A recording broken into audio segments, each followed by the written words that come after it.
misteri di alas gareng. Kangen.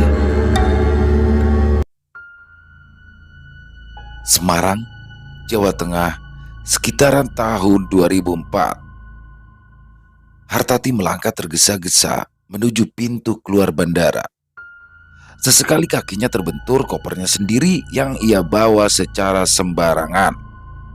Sesampainya di luar, dia dengan gelisah melihat ke sekeliling area penjemputan, matanya sibuk mencari sesuatu. "Bu Hartati, Bu Hartati!" Terdengar suara sayup-sayup pemanggilnya di antara deretan mobil penjemput. Hartati melambaikan tangannya, lalu bergegas menghampiri pria yang memanggilnya. Ayo Pak Dedi, kita langsung berangkat," pinta Hartati pada pria itu. Tak lama, mobil pun bergerak pergi. Hartati yang duduk di belakang supir nampak sibuk menelpon seseorang. Tapi baru beberapa kali saat ia berbicara di telepon, tangisnya pun pecah. "Ya Allah, Dias. Ya Allah." Dia menangis tak terkendali. Pak Dedi, sang supir mobil sewaan, nampak memperhatikannya dari kaca spion. "Eh, Maaf Bu, bukannya saya lancang, tapi ibu kenapa nangis ya?" tanya Pak Dedi. Hartati pun tidak langsung menjawab. Justru tangisnya semakin pecah, histeris dan pilu. Pak Dedi hanya bisa terdiam. Tapi dia merasakan kepedihan yang amat dalam dari ratapan tangis Hartati. Lalu tiba-tiba Hartati berucap, "Anak saya, Pak. Anak saya meninggal dunia. Dia anak saya meninggal," ujarnya sambil sesenggukan. "Innalillahi. Ya Allah, yang sabar ya Bu. Saya turut prihatin," jawab Pak Dedi sambil melirik ke arah Hartati.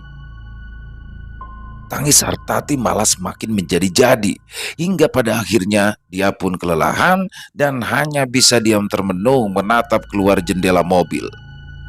Hartati adalah wanita yang bekerja sebagai seorang TKI di negara Timur Tengah. Baru 2 tahun dia bekerja di sana, meninggalkan suaminya Lasmo dan kedua anaknya Dias dan Intan yang masih kecil demi penghidupan yang lebih layak. Dan baru beberapa hari yang lalu, dia mendapatkan kabar bahwa Dias, anak pertamanya, sakit demam berdarah dan harus dirawat di rumah sakit. Secepatnya dia pulang kembali ke tanah air dengan perasaan was-was dan rasa khawatir. Ia berharap kepulangannya ini dapat membuat Dias, anaknya, cepat sembuh. Tapi Tuhan menentukan lain. Dias menghembuskan nafas terakhir sebelum sempat bertemu dengan ibunya. Dan kini Hartati hanya bisa meratapi kepergian putra kesayangannya itu. Dia pingsan berkali-kali selama proses pemakaman anaknya berlangsung. Ya, Hartati merasa sangat bersalah karena tak berada di samping anaknya saat dibutuhkan. "Sabar ya Bu, ikhlaskan Dias pergi. Ini semua sudah kehendak dari Allah. Lebih baik kita doakan supaya Dias tenang di sana," ucap Lasmo sambil membelai rambut istrinya. "Ini semua salahku, Pak. Dias, maafkan ibu ya nak," jawab Hartati sesenggukan. Lasmo hanya terdiam sambil memandangi istrinya. Hatinya juga ikut hancur, tapi dia tak ingin menunjukkannya karena sebagai pemimpin keluarga dia harus terlihat kuat. Beberapa hari, Hartati terus meratap. Lasmo tak mencegahnya, dia memang sengaja membiarkan istrinya itu meluapkan seluruh kesedihannya. Dia yakin seiring berjalannya waktu istrinya akan bisa merelakan kematian Dias. Tapi ternyata Lasmo salah. Semakin hari, sikap dan perilaku Hartati makin aneh. Dia sering bertingkah seolah-olah Dias masih hidup. "Pak, dia sudah bangun belum? Ini loh, aku buatkan sarapan nasi goreng kesukaan dia," ucap Hartati pada suatu pagi. "Ya Allah Bu, Dias itu kan sudah..." Belum selesai Lasmo menjawab, istrinya berteriak-teriak memanggil sambil masuk ke dalam kamar Dias. "Dias, bangun nak, Sarapan dulu, ibu sudah masak nasi goreng kesukaan kamu, ujar Hartati di dalam kamar. Lasmo bergegas menyusul, lalu tak lama kemudian terdengar tangisan Hartati dari dalam kamar. Pak, aku kangen Tias, Pak. Aku kangen, ucap Hartati di antara tangisannya. Lasmo menarik nafas dalam-dalam sambil berusaha menenangkan istrinya itu. Iya, Bu, aku juga kangen. Tapi kalau kamu begini terus, Tias juga pasti akan ikut sedih di sana, ujar Lasmo pelan sambil membelai-belai rambut istrinya. Aku cuma pengen ketemu dia sekali lagi. Aku mau minta maaf. Aku salah, Pak, jawab Hartati sambil beratap pilu. Dan begitulah, selama beberapa hari, kejadian seperti itu terus berulang hingga akhirnya Hartati jatuh sakit. Dalam sakitnya, dia sering mengigau memanggil-manggil nama Dias. Lasmo sangat bersedih dengan kondisi yang dialami istrinya itu. Dokter puskesmas bilang kalau sebenarnya fisik Hartati tidak mengalami masalah, tapi mentalnya kini dalam kondisi labil. Bila tidak segera mendapatkan bantuan, jiwa Hartati bisa terganggu. Lasmo pun hanya bisa termenung. Dia tahu jika istrinya ini butuh pertolongan segera, tapi membawa istrinya ke seorang psikiater akan membutuhkan waktu dan juga biaya yang cukup besar untuk ukuran dirinya yang hanya seorang petani biasa. Bagaimana keadaan istrimu, Mo? Tanya Pak De Sumirat, pamannya yang sore itu datang berkunjung ke rumah Lasmo. Ya begitulah Pak De, setiap hari kerjanya cuma melamun, menangis. Aduh, dia sepertinya belum bisa mengikhlaskan kepergian Dias, jawab Lasmo pelan sambil menghisap sebatang rokok di tangannya. Loh, terus kerjaannya gimana? Kapan dia balik ke Arab lagi? Tanya Pak De Sumirat lagi. Tidak tahu Pak De, tapi kemarin majikannya telepon. Sepertinya Hartati ini diberikan dispensasi khusus sampai kondisinya benar-benar pulih, jawab Lasmo lagi. Pak De Sumirat manggut-manggut lalu kembali bertanya. Ya lalu sudah kamu bawa berobat kemana? Ucapnya singkat. Ya kemarin sih sudah ke puskesmas, tapi dokter bilang Hartati ini harus dibawa ke psikiater di kota. Lah aku duit dari mana? Jawab Lasmo memelas. Sepertinya istrimu itu merasa sangat bersalah atas meninggalnya Dias. Ya pasti sangat berat buat dia untuk bisa memaafkan dirinya sendiri, ujar Pak De Sumirat dengan nada bijak. Betul Pak De, sudah berkali-kali aku nasihati, kasih pengertian. Tapi kerinduannya sama Dias itu sangat dalam. Lah itu yang membuat situasi makin sulit, jawab Lasmo panjang lebar. Kamu yang sabar ya, Mo. Mudah-mudahan Hartati baik-baik saja, Pak De Sumirat coba menenangkan. Selang beberapa hari kemudian, kondisi Hartati mulai pulih. Lasmo pun sangat senang. Apalagi istrinya itu sudah tak pernah lagi menangis. Sepertinya kondisi mental istrinya kini mulai stabil. Tapi sekali lagi, dugaan Lasmo meleset. Dia terkejut ketika suatu hari istrinya menyampaikan suatu permintaan yang sangat aneh. Pak, aku mau kita pergi ke tempat Mbah Karsim, ucap Hartati pada suatu hari. Loh, mau apa ke sana Bu? Jawab Lasmo. Kamu inget gak waktu anaknya Juragan Slamet itu dibunuh orang? Nah, dia kan minta bantuan Mbah Karsim untuk manggil arwah anaknya supaya bisa tahu siapa yang sudah membunuhnya. Jelas Hartati panjang lebar. Di sini Lasmo makin bingung. Lalu Hartati pun kembali menjelaskan. Nah, kita kan juga bisa minta tolong Mbah Karsim untuk memanggil arwah Dias. Dengan begitu, aku bisa ketemu. Aku bisa melepas kangen, meminta maaf. Oh alah Bu, jangan ngawur ah. Udah bener itu. Aku nggak mau, jawab Lasmo tegas. Mendengar jawaban dari Lasmo, Hartati malah menangis dan langsung masuk ke dalam kamar. Lasmo jadi serba salah. Di satu sisi, dia paling enggan berurusan dengan hal-hal gaib. Tapi di sisi lain, dia tak ingin mengecewakan istrinya. Akhirnya, setelah melalui beberapa pertimbangan, Lasmo mengambil keputusan. Baiklah Bu, aku mau.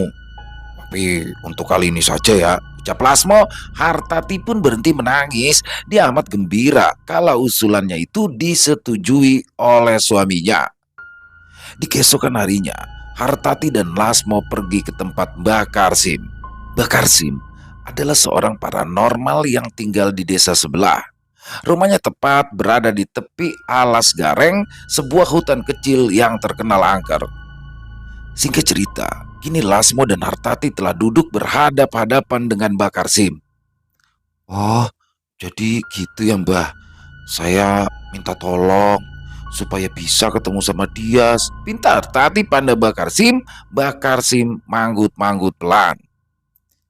Iya, aku ngerti. Tapi pemanggilan arwah itu bukan hal yang sembarangan. Dan ini bukan buat main-main, jawab kakek tua itu. Hartati dan Lasmo saling pandang, lalu Hartati di sini kembali bicara. Kami paham, Mbah, tapi bagi kami ini sangat penting. Kami cuma mau ketemu sekali saja. Sebentar saja, Mbah, ucapnya memohon lama. Mbah Karsim diam tak menjawab. Dia seolah seperti sedang menimbang-nimbang, tapi akhirnya dia berucap. Baik, aku bantu kalian. Tapi ada beberapa syarat yang harus kalian sediakan dan penuhi. Ucapnya pelan. Hartati gembira kala mendengar ucapan dari Mbak Karsim, lalu menjabat tangan kakek itu sambil mengucap, matur nuwun, Mbah. Terima kasih. Nanti pasti kami siapkan semua syarat-syaratnya, jawab Hartati dengan nada senang. Dan akhirnya beberapa hari kemudian, menjelang tengah malam, Hartati dan Lasmo kembali ke rumah Mbak Karsim dengan membawa beberapa benda sebagai syarat ritual. Mereka lalu diajak Mbak Karsim ke alas gareng yang berada persis di belakang rumah kakek tua itu. Menurut penuturan Mbak Karsim, alas gareng merupakan salah satu pintu gerbang menuju alam gaib. Dan kini mereka telah duduk beralaskan tikar pandan di depan dua buah pohon randu besar yang berdiri sejajar bagaikan sebuah pintu gerbang. Mbah Karsim duduk bersila di hadapan sesaji, bakaran dupa dan kemenyan, serta beberapa barang-barang kesayangan milik dia semasa anak itu hidup. Di belakangnya, nampak Lasmo dan Hartati duduk bersila dengan hikmat sambil terus memperhatikan semua yang dilakukan oleh Mbah Karsim. Sebelum mulai, kakek itu memberitahukan beberapa hal kepada Lasmo dan Hartati. Nanti, kalau dia sudah muncul, jangan sekali-kali kalian itu bersentuhan dengannya, ucap Mbah Karsim. Memangnya kenapa ya Mbah? Tanya Lasmo penasaran. Mbah Karsim kemudian menjelaskan lagi. Kalian dan Dias kini sudah berbeda alam. Jiwanya bukan bagian dari dunia ini lagi. Tubuh kalian akan sakit bila bersentuhan dengannya. Lasmo dan Hartati cuma bisa manggut-manggut mendengar penjelasan dari Mbah Karsim barusan. Lalu ritual pemanggilan arwah pun dimulai.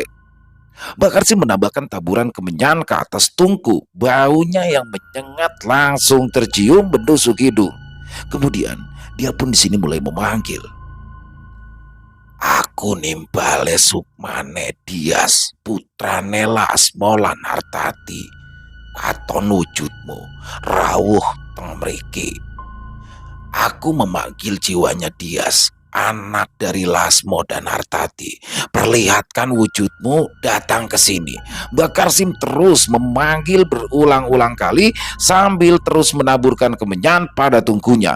Lasmo dan Hartati terus menyimak tanpa berani mengeluarkan suara. Lalu beberapa saat kemudian angin dingin berhembus dari arah pohon randu menerpa ketiga orang itu. Suasana terasa lain, makin mencekam. Lalu tiba-tiba bola kesayangan Dias yang memang sengaja dibawa bergerak dengan sendirinya. Lasmo dan Hartati kaget tak percaya dengan apa yang dilihatnya. Bola itu perlahan menggelinding, lalu berhenti di bawah salah satu pohon randu yang berjajar. Lasmo dan Hartati terus menyaksikan tanpa berkedip, dada mereka berdegup kencang, mulut mereka bagai terkunci. Tias, tunjukkan dirimu nak. Bapak dan ibumu ingin bertemu denganmu, ucap Mbak Karsim lalu meniupkan asap dupa ke arah pohon randu. Dan muncullah sesuatu yang membuat bulu kuduk merinding. Di sana, di balik kepulan asap dupa, nampak sesosok bayangan anak kecil samar-samar sedang berjongkok memegang bola. Dias, panggil Hartati kepada sosok bayangan anak kecil itu.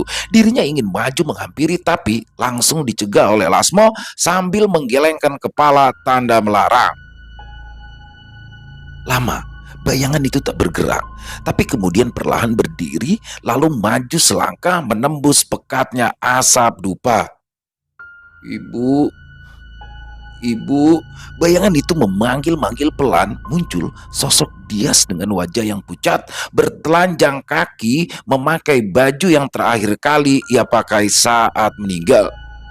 Dias, Allah, ini ibu nak. Hartati berteriak memanggil sambil menyorongkan kedua tangannya seakan-akan ingin memeluk anaknya itu. Ibu, aku takut. Di sini gelap. Aku mau pulang, jawab Dias dengan nada memelas. Hartati menangis tak tertahan. Suaminya, Lasmo, nampak ragu-ragu, tapi akhirnya mulai bicara. Dias, ini bapak nak. Maafkan bapak dan ibu ya, yang tidak bisa menjagamu dengan baik. Sekarang, kamu yang tenang ya di alam sana, ucap Lasmo. Bapak, ibu, Dias takut. Dias mau pulang, ucap Dias lagi. Kemudian tiba-tiba angin kencang menerpa membuyarkan kabut asap dupa dan bersamaan dengan itu sosok Dias pun tiba-tiba ikut menghilang. Dias! Hartati menjerit histeris melihat bayangan anaknya ikut hilang tersapu angin. Lalu dia berlari menuju ke tempat di mana tadi Dias berdiri. Dia berputar-putar kebingungan, mencari-cari di antara kedua pohon randu yang berdiri angker. Tapi tak ditemukan lagi sosok bayangan anaknya yang kini telah hilang entah kemana. Lalu dia duduk bersimpuh, menangis sambil menutupi wajah dengan kedua tangannya. Sudahlah bu, keinginan kita untuk ketemu dia sudah tercapai. Sekarang aku harap kamu bisa tenang dan ikhlaskan Dias pergi, ucap Lasmo lalu membantu istrinya berdiri. Iya pak, tapi aku masih kangen, jawab Hartati. Iya, aku ngerti. Aku juga kangen. Tapi ini sudah takdirnya. Sekarang, ayo, kita pulang, ucap Lasmo lagi. Hartati, Barap, itu tadi sudah cukup untuk mengobati rasa kangen pada anakmu. Sekarang semua sudah selesai. Lebih baik kita semua pulang, ucap Mbak Karsim. Dan memang setelah malam itu kondisi Hartati semakin membaik. Pertemuannya dengan arwah Dias tempo hari rupanya sedikit banyak telah mengobati rasa rindunya. Hingga pada suatu malam dia mendengar suara dari dalam kamar Dias. Suara seperti sesuatu yang membentur-bentur dinding kamar. Sayup-sayup terdengar di telinganya yang sedang mencuci piring di dapur. Penasaran, dia lalu datang mendekat. Rumah nampak sepi. Lasmo suaminya sedang menghadiri kenduri di rumah tetangga dan Intan anaknya sudah tidur sejak tadi sore. Makin dekat, suara itu semakin jelas terdengar dari dalam kamar Dias. Ini tikusnya pasti besar nih.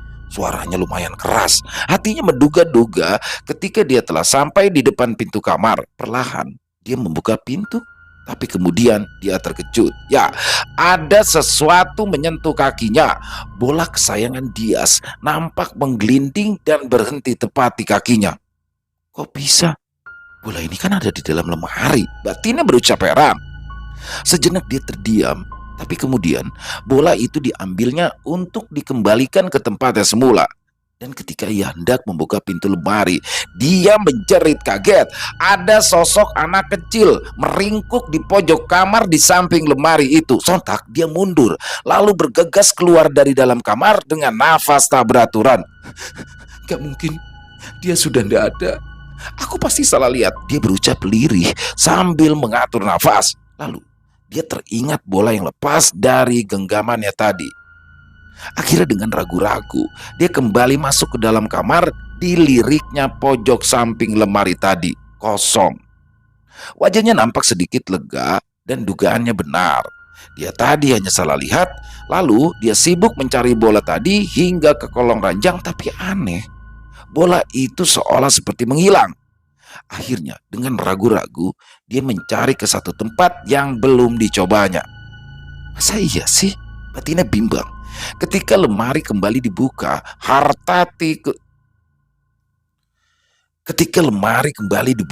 Hartati terperanjat. Bola itu ada di dalam lemari, tepat di mana seharusnya benda itu berada.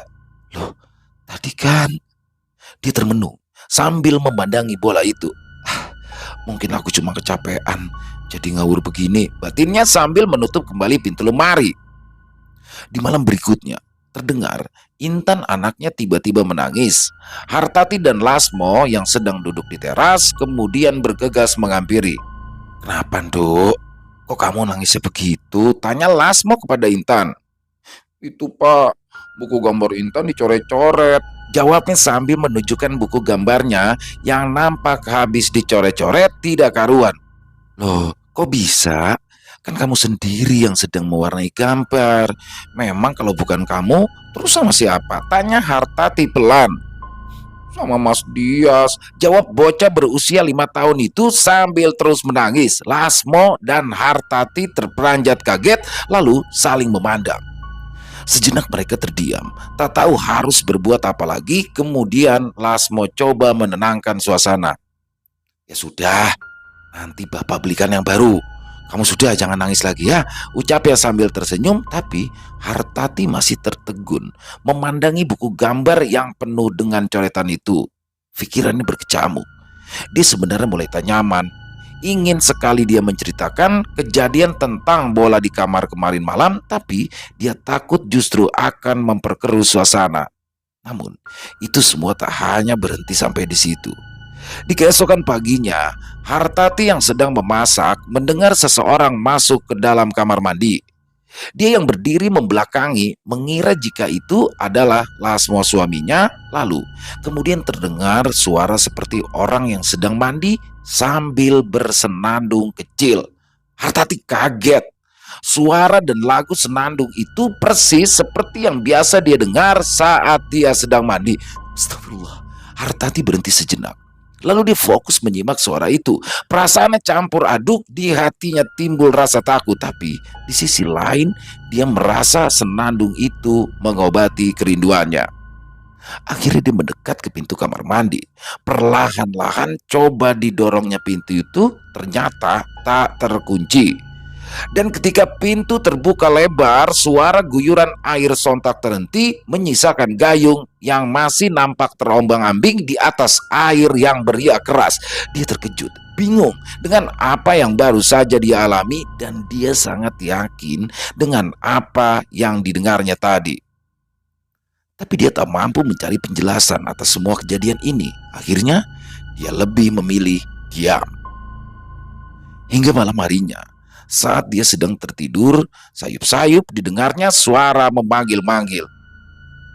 Bu, ibu, aku mau pulang, Bu.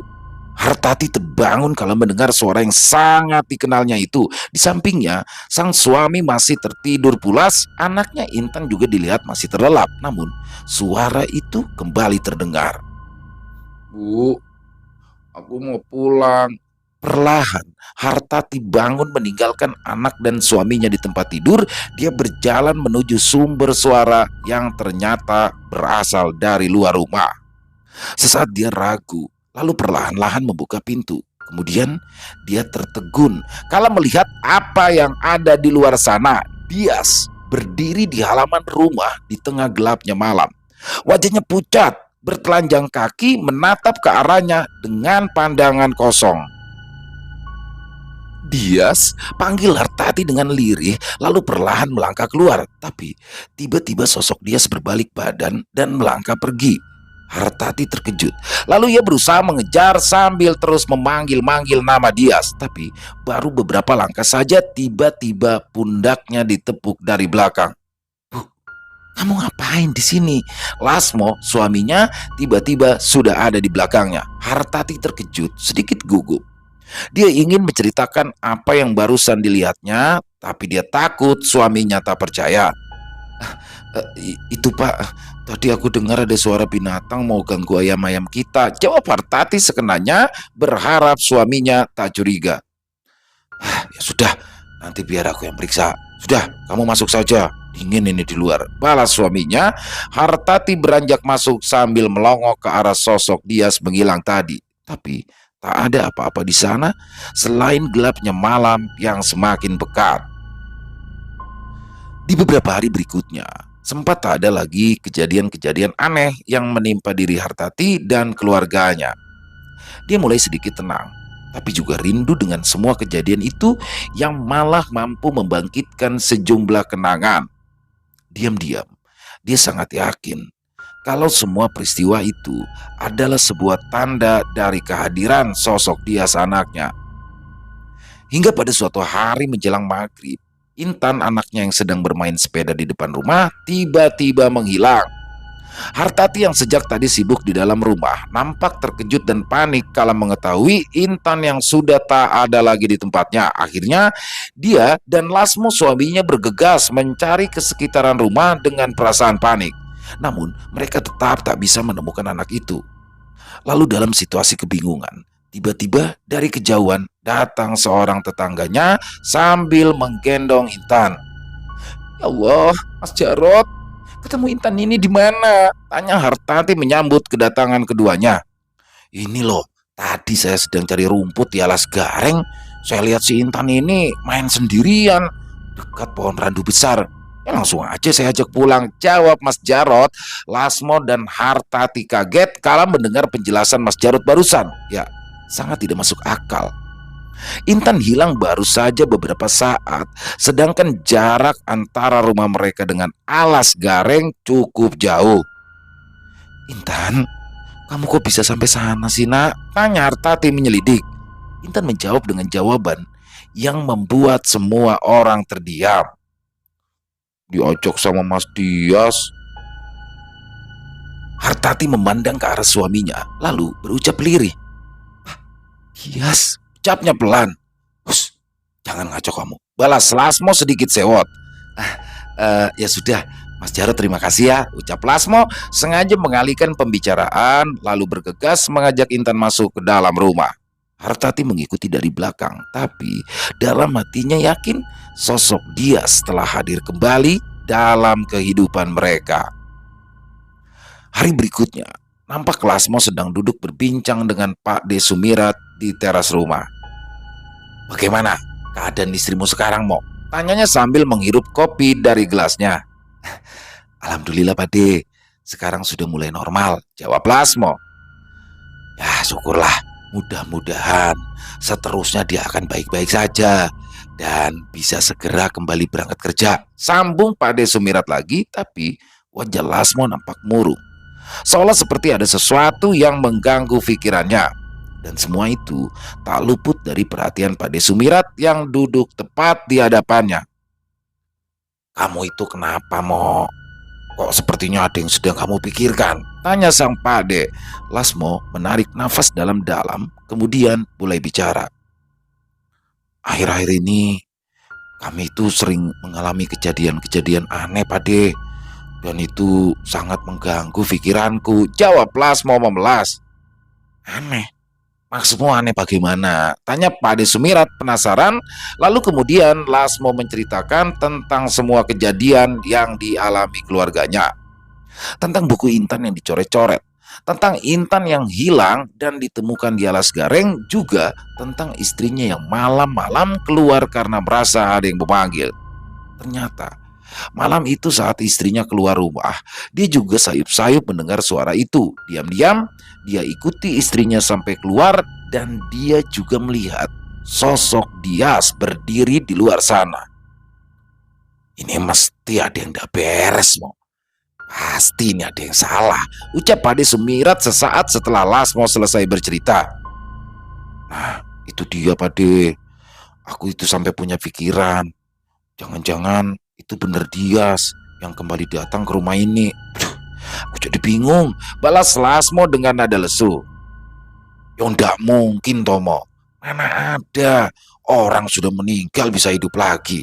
Ini mesti ada yang salah, ucap Padenya membantah. Sebenarnya Lasmo ingin menceritakan tentang ritual pemanggilan arwah yang dilakukan dia dan istrinya, tapi tak berani. Dia takut Padenya akan marah, karena memang Pade Sumirat dikenal sangat religius, seorang jebolan pesantren dan memiliki ilmu agama yang lumayan tinggi. Pade Sumirat sebenarnya juga dianugerahi indera keenam yang peka, tapi dia selalu menyembunyikan kemampuannya itu karena dia anggap itu adalah hal biasa yang tak perlu diumbar. Lasmo hanya terdiam sambil menghisap rokoknya dalam-dalam, matanya menerawang jauh.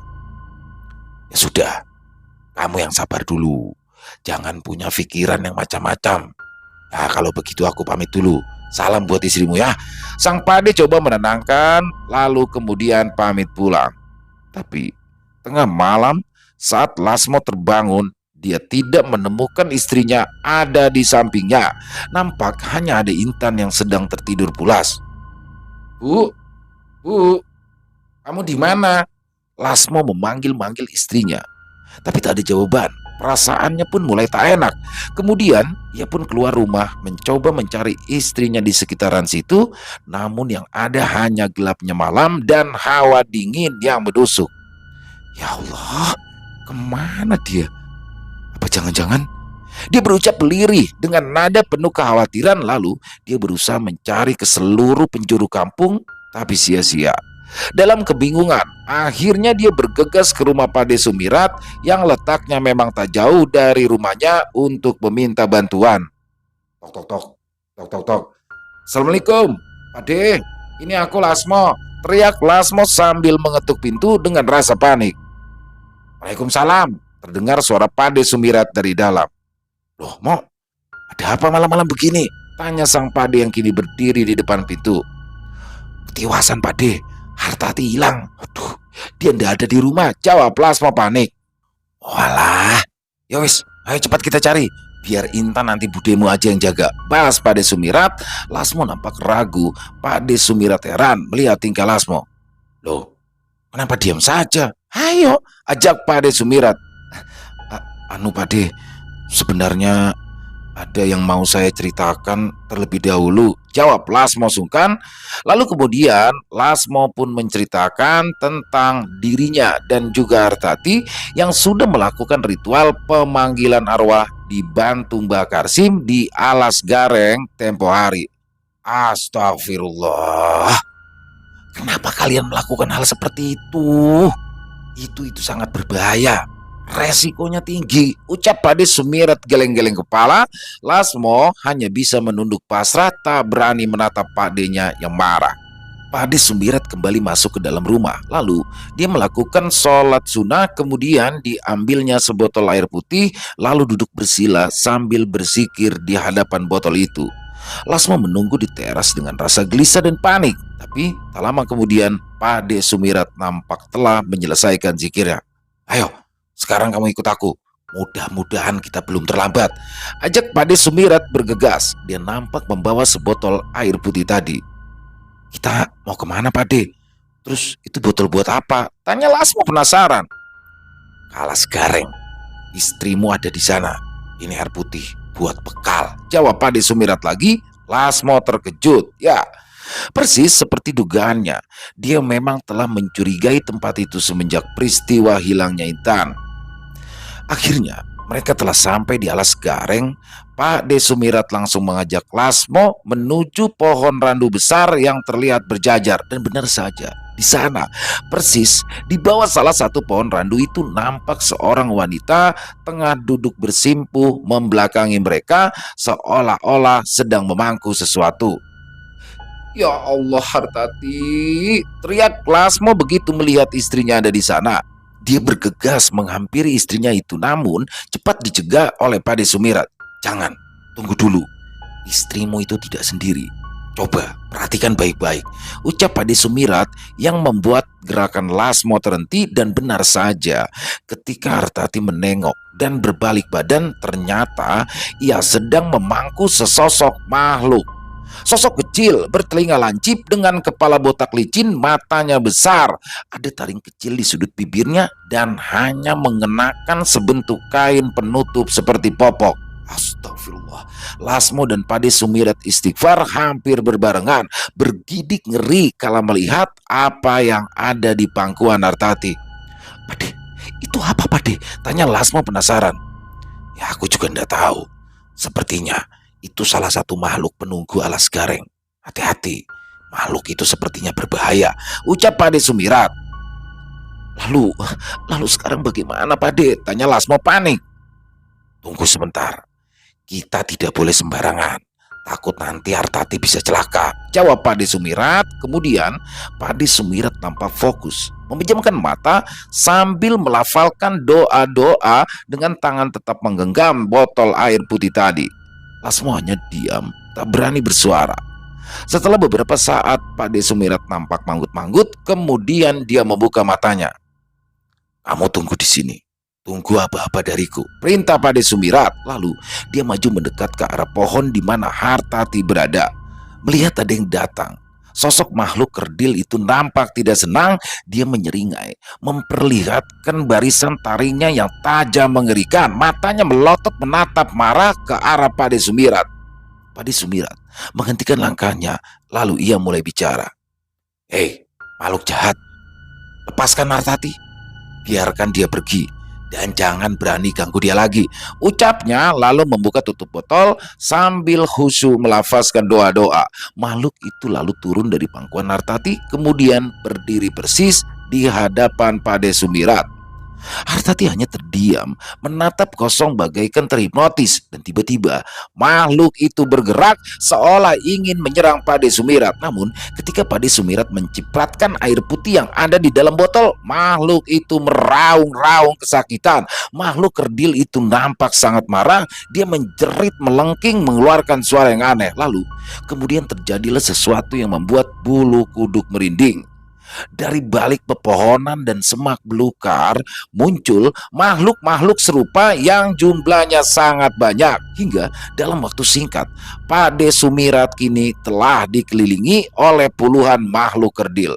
Lasmo yang menyaksikan semua itu bergidik ngeri. Pade Sumirat sempat terkejut, tapi dia tetap berusaha untuk tenang sambil tetap memegangi botol air putih dalam tangannya.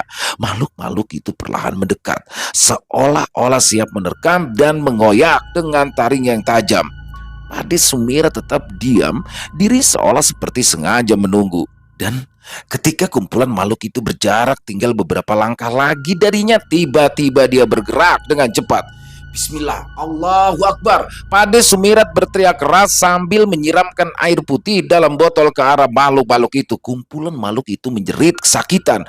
Tubuh mereka melepuh terbakar. Lalu perlahan mereka bergerak mundur. Pade Sumirat yang masih dalam posisi siaga tiba-tiba berteriak keras. Sekarang cepat bawa Hartati pergi menjauh dari sini, ucapnya lantang. Lasmo tersentak seakan-akan tersadar, lalu kemudian ia langsung berlari ke arah Hartati yang masih duduk bersimpuh. Bergegas ia membopong Hartati dan cepat pergi menjauh dari lokasi itu. Melihat Lasmo yang telah jauh pergi, kemudian Pade Sumirat berkata lantang mengancam.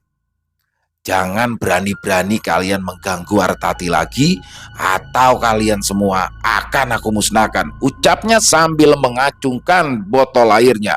Tak lama kemudian dia pergi menyusul Lasmo. Akhirnya mereka bertemu di sisi jalan setapak yang mengarah keluar area hutan.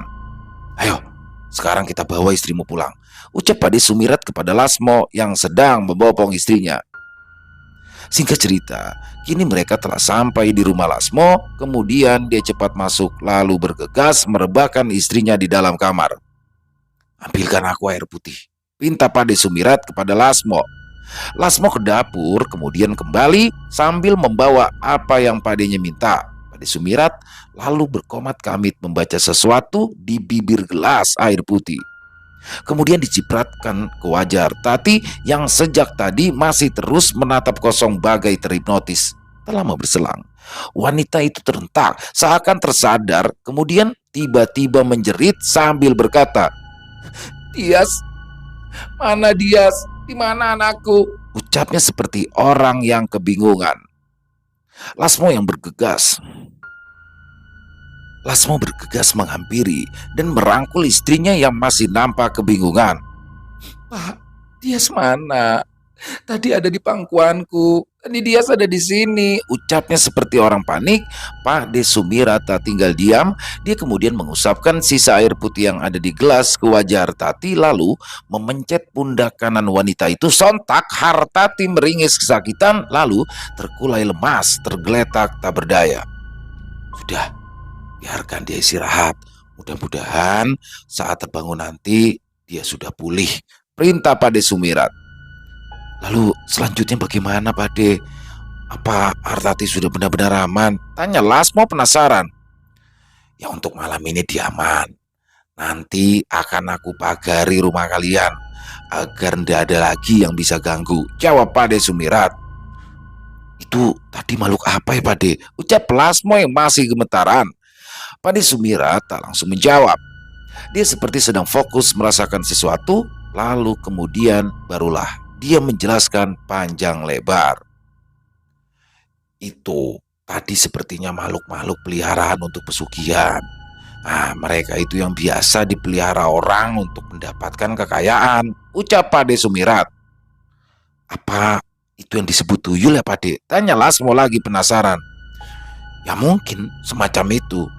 Makhluk itu yang biasanya minta disusui oleh orang yang memeliharanya sebagai imbalan atas harta yang diberikan," jelas Pade Sumirat lagi. "Tapi yang ini sangat berbahaya karena punya kemampuan untuk memperdaya manusia yang lemah iman," tambah Pade Sumirat. Lasmo nampak manggut-manggut. "Lalu kenapa mereka mengincar istriku?" tanya Lasmo lagi. Pade Sumirat menarik nafasnya dalam-dalam. Dia nampak diam sebentar, lalu kemudian kembali menjelaskan. "Tadi saat di hutan aku mendapat petunjuk. Rupanya makhluk-makhluk itu terlantar, tidak ada yang memelihara. Karena sang dukun tidak sanggup lagi memberi mereka makan, akhirnya sengaja dibuang ke alas gareng." "Jadi yang waktu itu muncul itu bukan dia siapa, Dek?" tanya Lasmo kebingungan. "Ya bukan. Kalian itu telah terkena tipu daya dari makhluk jahanam itu," jawab Pade Sumirat lagi. "Dan makhluk itu memanfaatkan kelemahan istrimu yang memang sedang bersedih dan sangat merasa kehilangan Dias. Untung saja kita cepat menolong. Alah, kalau sampai terlambat." Pade Sumirat tak meneruskan ucapannya dan itu membuat Lasmo semakin penasaran. "Memangnya kenapa kalau sampai terlambat ya, Pade?" tanya Lasmo tak sabaran. "Ya istrimu bisa mati. Coba bayangkan, istrimu itu loh dipaksa menyusui segitu banyak demit," jawab Pade Sumirat. "Dan asal kamu tahu, yang mereka hisap itu bukan air susu, tapi darah," ucapnya lagi menambahkan. Lasmo bergidik ngeri kala mendengar penjelasan dari padenya barusan. Akhirnya, setelah beberapa saat kemudian, Pade Sumirat pun pamit pulang. Keesokan harinya, Hartati diruqyah oleh Pade Sumirat untuk membersihkan sisa-sisa pengaruh dari makhluk terkutuk itu. Wanita itu nampak terpukul kala mendengar penjelasan dari Pade Sumirat tentang apa yang sebenarnya menimpa dirinya. Hartati sedikit menyesal karena kesedihannya yang berlebihan dan tak mampu mengontrol diri hampir mendatangkan malapetaka bagi dirinya dan juga keluarganya. Dan kini Hartati telah menyadari kekeliruannya. Ia pun mencoba untuk mengikhlaskan kepergian Dias dan lebih rajin lagi beribadah. Pada akhirnya, segalanya kembali normal. Hartati memutuskan untuk berhenti bekerja dan membuka usaha kecil-kecilan bermodalkan hasil jeripayanya selama 2 tahun menjadi TKI. Selang 2 tahun kemudian, Lasmo dan Hartati pun kembali dianugerahi seorang anak laki-laki dan kini mereka hidup tenang sebagai keluarga yang bahagia. Selesai. Wah, luar biasa. Kisah dari Walensky lagi-lagi kembali membuat kita terhipnotis ya. Ini horornya dapat banget, harunya juga dapat banget, dan yang pastinya banyak sekali hikmah yang bisa kita ambil dalam kisah barusan. Sekali lagi Walensky, terima kasih ya atas kisahnya, dan kita coba sedikit menelisik kisahnya. Ya ini adalah kisah seorang ibu yang terlalu meratapi kepergian dari anaknya. Jadi dia belum siap, jiwanya kosong, dan jiwa yang kosong inilah yang pada akhirnya dimanfaatkan oleh makhluk-makhluk tak kasat mata. Jadi luar biasa sekali kisahnya, harunya dapat banget sih. Dan bisa terbayangkan bagaimana seorang ibu yang harus pergi jauh ya, merantau ke negeri orang untuk meningkatkan taraf ekonomi kehidupan rumah tangganya, tapi harus mendapati kenyataan yang pahit ketika kembali pulang ke rumah, anaknya ternyata sudah tiada. Dan memang ya, kebanyakan perantau itu adalah yang paling ditakuti perantau adalah ketika ada telepon atau mengabarkan salah satu anggota keluarganya meninggal. Itu udah paling gak enak banget. Dan hikmahnya banyak banget ya yang bisa kita ambil dalam kisah barusan. Salah satunya adalah saya teringat kata-kata yaitu sedih boleh, meratap itu yang dilarang. Jadi sedih boleh, semua orang itu berhak bersedih apabila atas kehilangan atau musibah apapun. Menangis boleh, tapi meratap ini yang boleh. Dan meratap yang dimaksud di sini adalah bersedih yang berlarut-larut, yang akhirnya tidak bisa move on ya, kalau bahasa anak sekarang tidak bisa move on dan terus tenggelam dalam kesedihannya. Ini yang dilarang ya. Jadi sebisa mungkin kita harus bisa menerima segala sesuatunya yang terjadi pada hidup kita. Dan kisahnya pokoknya keren banget. Walensky itu selalu ya, daraknya dapat, harunya dapat, keren banget. Dan semoga teman-teman semua para penikmat pecinta horor bisa terhibur ya, lebih khususnya lagi kepada para subscriber dari channel Ilo Bercerita. Dan sekali lagi kami ucapkan terima kasih kepada seluruh teman-teman yang sudah selalu setia hadir di channel kami, yang sudah selalu setia mendukung channel kami. Karena kehadiran teman-teman lah kami selalu semangat berkarya di setiap harinya. Dan yang punya komentar lain ya tentang kisah barusan, silakan bisa tuliskan di kolom komentar ataupun hanya sekedar saling menyapa. Insya Allah kami akan membalasnya satu persatu. Dan di kisah tadi juga ya, dikisahkan itu ternyata sosok anak kecilnya itu yaitu sosok tuyul ternyata ya. Dan tuyulnya banyak sekali, dan saya sempat tergelitik deh ketika ada keterangan dari Pak De Sumirat bahwa sosok tuyul itu yang minta disusui, dan ternyata yang disusui itu bukan air susu, yang dihisap adalah darah. Dan bisa dibayangin ya gimana kalau seandainya si istri ini, ibu dari Dias ini terus akan untungnya Pak De Sumirat datang lah ya. Jadi luar biasa. Untuk Walensky ditunggu lagi ya kisah-kisah selanjutnya, kisah-kisah seru selanjutnya. Dan silakan buat yang suka dengan video barusan bisa diklik tombol like-nya, tombol jempolnya, atau boleh juga dong di-share ke teman-teman yang lain linknya agar teman-teman yang lain bisa ikut terhibur. Dan buat yang baru bergabung ataupun sudah lama bergabung tapi ternyata lupa ya belum klik tombol subscribe-nya, yuk diklik tombol merah subscribe-nya, dan jangan lupa lonceng notifikasinya dinyalakan agar teman-teman selalu mendapatkan notifikasi dari konten-konten yang akan kami upload selanjutnya. Untuk channel Ilo Bercerita ini, kami upload di setiap harinya setiap jam 9 malam waktu Indonesia bagian Barat. Dan buat teman-teman ya, mungkin yang punya kisah horor misteri yang diangkat dari kisah nyata yang berdasarkan pengalaman pribadi, apabila mungkin berkenan ya untuk dibawakan di channel kami, silakan bisa dikirimkan ke kami melalui nomor telepon yang ada di bawah sini. Dan bebas ya, dalam bentuk tulisan boleh, dalam bentuk audio boleh, atau rekaman suara boleh, senyamannya teman-teman aja. Dan buat teman-teman yang sudah mengirimkan kisah, kami ucapkan terima kasih. Yang sudah mengirimkan kisah tapi belum sempat dibawakan, kami harap mohon bersabar agar Karena harus melalui proses penggarapan terlebih dahulu ya. Dan di akhir kata saya Ilo mengucapkan permohonan maaf apabila mungkin dalam pembawaan kisahnya barusan ada kata-kata saya yang salah ataupun ada kata-kata saya yang tidak berkenan di hati teman-teman semua. Kami mohon maaf yang sebesar-besarnya. Dan sampai jumpa lagi di konten-konten kami selanjutnya yang pasti tidak kalah serunya, pasti tidak kalah horornya. Masih bersama saya Ilo di channel Ilo Bercerita. Salam sehat, sukses selalu untuk kita semua. Amin, amin, robbal alamin. Wassalamualaikum warahmatullahi wabarakatuh.